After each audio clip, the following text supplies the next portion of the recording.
This is Meteo Mundo. Hi friends, good to see you. Give me just 1 second. We went to the wrong screen. I apologize for that. Let me bring up. Here we go. Okay.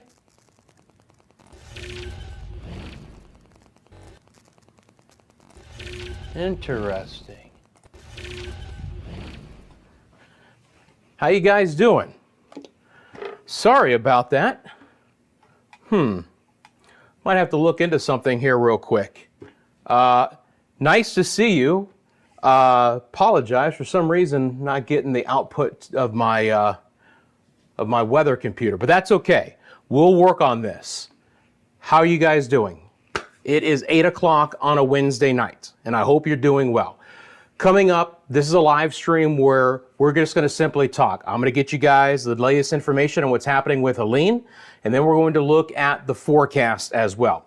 Now, we did get the 8 o'clock intermediate advisory, so we'll go over those statistics for you as well. Got a lot of different graphics to go over. Again, Helene is going to be a very powerful hurricane. The latest forecast from the Hurricane Center now has Helene becoming a Category 4 storm with winds of 130 miles an hour. So this is going to be a very significant storm as we move along throughout the night and then throughout the day tomorrow, with major widespread impacts for a large area of the southeastern United States. It's not just Florida, but portions of Georgia and the Carolinas will feel the impacts. Obviously, portions of the Yucatan Peninsula and the western portions of Cuba will feel those impacts as well. So very significant hurricane coming. And again, it's forecast to already be a major Category 3 hurricane by tomorrow morning. I'm here to answer your questions.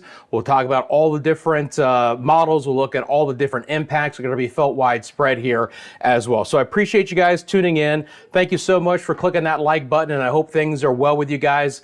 Let us know in the comment section below where you're viewing from, what the weather has been like in your area. I'm going to take myself off camera real quick, guys, just because I want to see here if I can't get the system to show my my graphics computer. For some reason, it is not wanting to show my graphics computer right now, and I don't really know why. So, Michael, if you are in the chat by any chance, I really don't understand why, but we'll figure that out. Don't worry. So I apologize. We're working on that. Let me go back on camera here. And let's talk about a couple of different things that I want to look at here, first of all. So again, sorry about the black screen. We'll figure this out. Give me 1 second here. So these are the watches and the warnings that are currently in effect. Now you're going to notice, guys, the area in red, those are hurricane warnings, all right? And that's the biggest situation that we really have to worry ourselves with here, is the impacts of Helene from the point of a storm surge and from the point of winds. Again, you're going to have some winds here that are hitting 130 miles an hour as it moves on shore, okay? So we have to watch out for that. The hurricane warnings extend down the coastline, and then the tropical storm warnings are basically in effect for all of Florida right now, outside of the far western panhandle. This is a huge story to go along with Helene. This is going to be a big, big problem with Helene. And I want to talk about this because the storm surge potential has gotten larger. Okay, we're talking about a 15 to 20 foot storm surge for the eastern panhandle and into the Big Bend. Guys, this is catastrophic. The National Weather Service office in Tallahassee has talked about this as unsurvivable storm surge in these areas of Appalachia Bay, portions of the Big Bend. Those are obviously under mandatory evacuations. If you are under a mandatory evacuation, you are simply, the smartest move is to get out of Dodge, okay?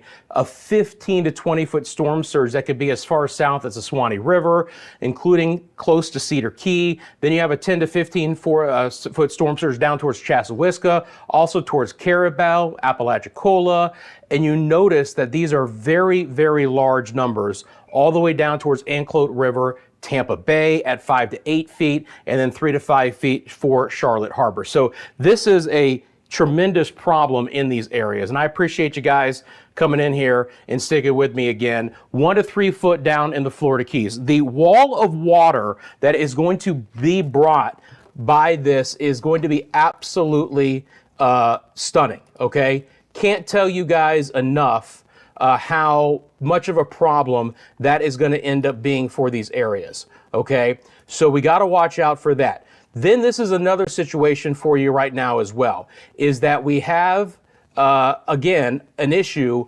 where the wave heights, if you look at the bottom right-hand side of your screen, we could have some 30-foot wave heights. Can you believe that, guys?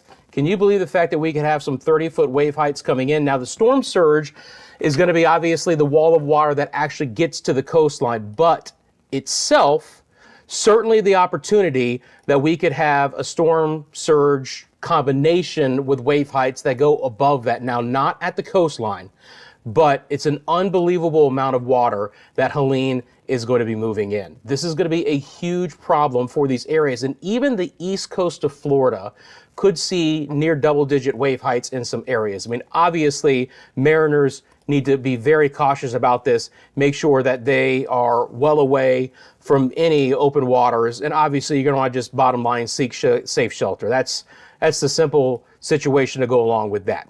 So let's talk about some of the rain that could be brought up here. We're looking at a 4 to 8 foot storm surge in some of these areas. Apologize for that, guys. Still working in the background here, trying to get the computer to come back up. 4 to 8 foot storm surge. Inches of rain locally. Western Cuba, Cayman Islands, Yucatan. Obviously, we've been keeping a close eye on you guys with that. Considerable flood threat. We had some pretty good rains along the Yucatan Peninsula today.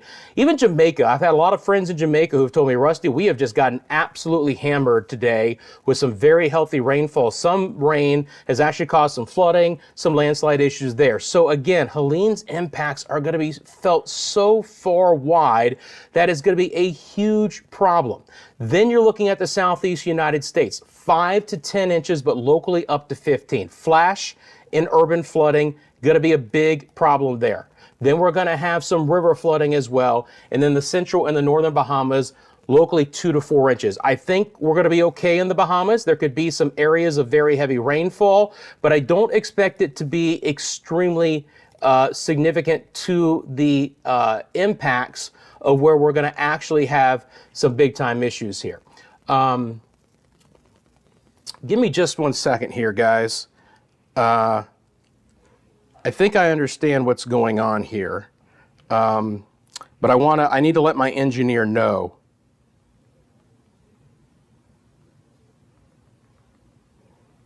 And I apologize for this.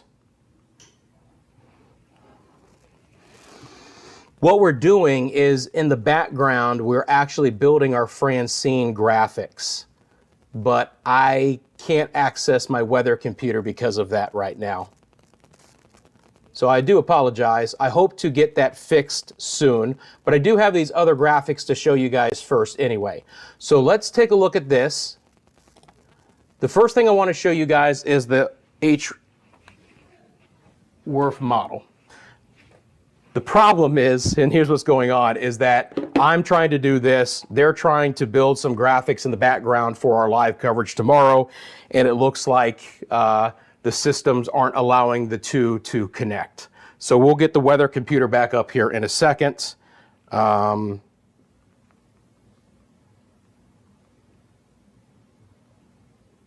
was not prepared for this. I apologize.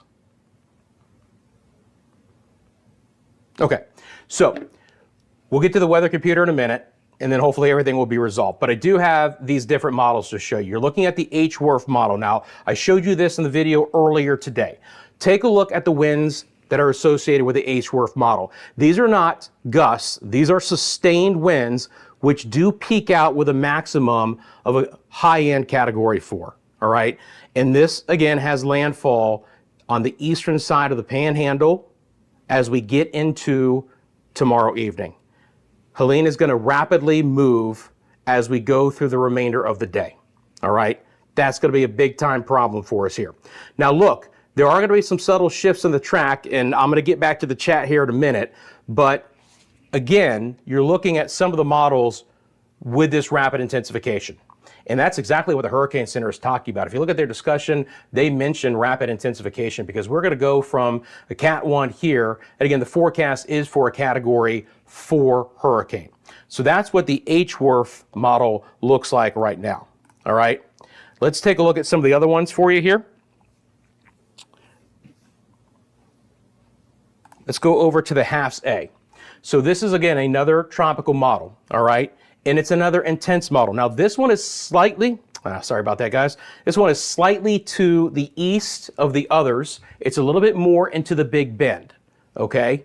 A little bit more into the Big Bend. As far as intensity, bottom right-hand side of your screen, 145 to nearly 160. You're talking about the HAFS-A trying to make this a Cat 5.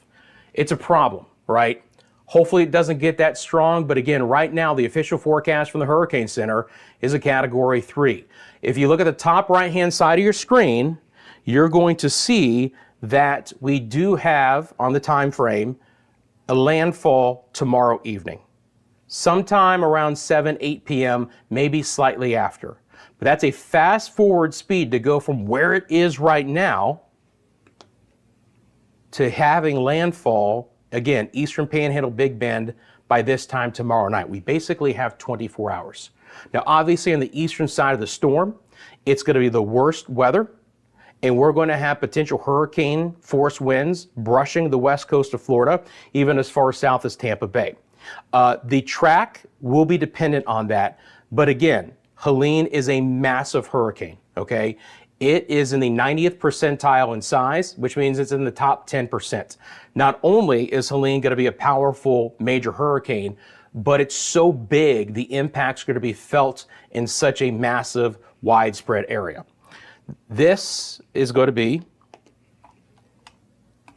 the HMON model, all right? Now, the HMON model is slightly, and I mean just ever so slightly, slower, okay? Ever so slightly slower, but, and again, I apologize. Did that go back off screen? Oh man, I'm sorry guys. I'm trying to work on this and I'm not exactly sure what's going on. I mean, obviously you guys have been with me for all these live streams in the past and it's been really smooth, and literally I was testing it just before I went on and everything was fine. So I'm not sure what's happening here. But the HMON model is slightly slower, okay? And you can see that tracking up right there. And that would be just before midnight. But I do want you to notice that these models are tightly clustered as far as landfall goes. We've seen a subtle shift west over the last 24 hours, not a tremendous shift west, but a subtle shift west. But again, because the winds are so expansive on the eastern side, that means that the peninsula of Florida will still see tropical storm conditions. It's just where those core winds and that highest storm surge goes, all right? But Port St. Joe and Sopchoppy up towards Tallahassee, even as far east as Cross City, those are all big problems. Carabel would be included in this as well. So when I go back over to the hurricane warnings, I want you to see in red how deep into Georgia they go. This includes places like Columbus, Georgia, and really close to Macon, Georgia, where they could actually see hurricane conditions in these areas. So Tallahassee is just 25 miles inland. That is the capital of Florida.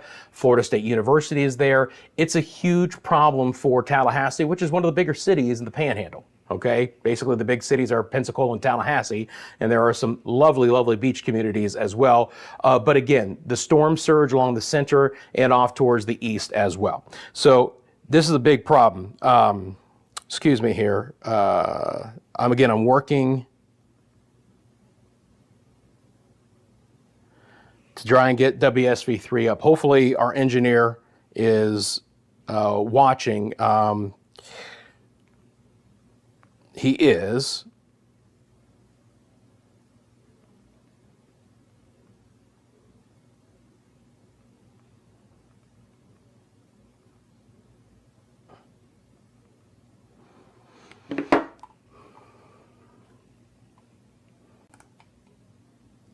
And again, I'm working behind the scenes here, guys.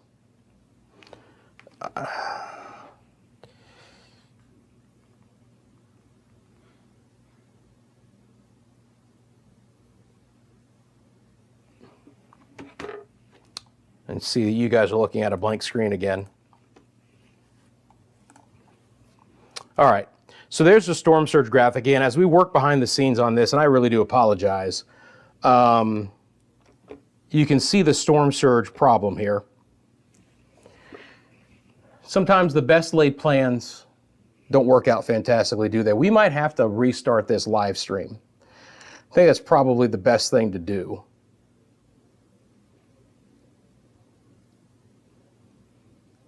Okay, all right. Here's the problem. My main weather computer is not coming up on this live stream, and I really can't do what I need to do without this weather computer, okay? So here's what's gonna happen. Here's what's gonna happen, and if you guys can stick with me, I'd really appreciate it, because I've got this whole presentation, and with it being YouTube, we've got plenty of time. I'm gonna end this live stream, okay? We're going to reset the computer, we're gonna get the technical gaffes out of the way, and then I'm gonna come back on, and we're gonna go through everything, all right? So again, I apologize. I was working on this over the last hour and testing it, and everything was just fine. I don't know when I hit the play button why it didn't bring up my weather computer, but we're gonna figure that out. Should take just a couple of minutes, but I'm gonna end this live stream so that I can go back there and do what I need to do. It should just take a few minutes. Here's what you guys need to do. If you're Meteo Mundo subscribers, you have the notifications on, you'll see when I restart the new live stream. All right, so let me do that. I apologize. Sometimes these things happen. As you guys know, this is the first time this has actually happened since we've been live. It's just one of those things. But I'm gonna reboot it, and we're gonna come back on. So I'm gonna say goodbye for just a second, but look for the new live stream. It'll be a whole new one. You'll have to join in. Just keep the live tab open here at Meteo Mundo, and I'll be back. Because again, without the weather computer, can't really do the full presentation. So I'll be back in just a couple of minutes. Again, I appreciate your patience, guys. Thank you so much.